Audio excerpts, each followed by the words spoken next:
அனைவருக்கும் வணக்கம்.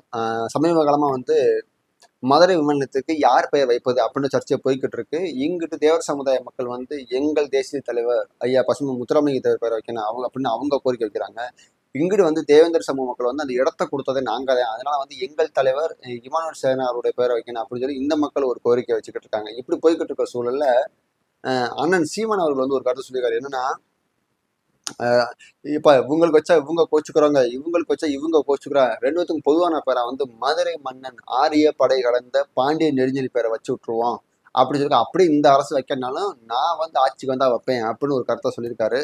வரவிருக்க கூடிய கருத்தை எல்லாரும் பார்த்தாலும் இதுலயும் ஒரு அரசியல் முரண் இருக்கு. என்னன்னு பாத்தீங்கன்னா, யார் பாண்டியர் அப்படின்ற கேள்வி சமீப காலமா ஓடிக்கிட்டு இருக்கு. யார் தமிழர் அப்படின்ற கேள்வி மாதிரி இப்ப யார் பாண்டியர் அப்படின்ற கேள்வி ஓடிக்கிட்டு இருக்கு. அது இரண்டு சமுதாய தேவேந்தர் சமுதாய மக்கள்கிட்டையும் அது விவாத பொருளா போய்கிட்டு இருக்கு. அப்படி இருக்கக்கூடிய சூழலில் இது மீண்டும் அந்த சமூக மக்கள்கிட்ட ஒரு விவாதத்தை கிளப்புமே தவிர இது தீர்வா இருக்காது அப்படின்ற என்னுடைய கருத்து.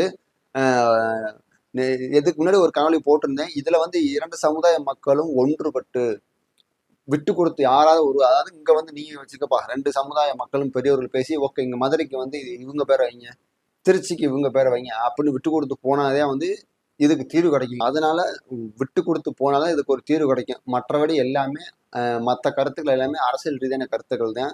அதுல ஏதோ ஒரு அரசியல் இருக்கும், அவ்வளவுதான். இல்லைன்னா பொதுவான பேரா நம்ம போன காணொலி நிறைய பேர் சொன்னாங்க, அப்துல் கலாம் பேரை வைங்க அல்லது மதுரை ஆளு மீனாட்சி அம்மன் பேரை வைங்க அப்படின்னு சொல்லியிருந்தாங்க. உங்களோட கருத்துக்களை சொல்லுங்க. நன்றி.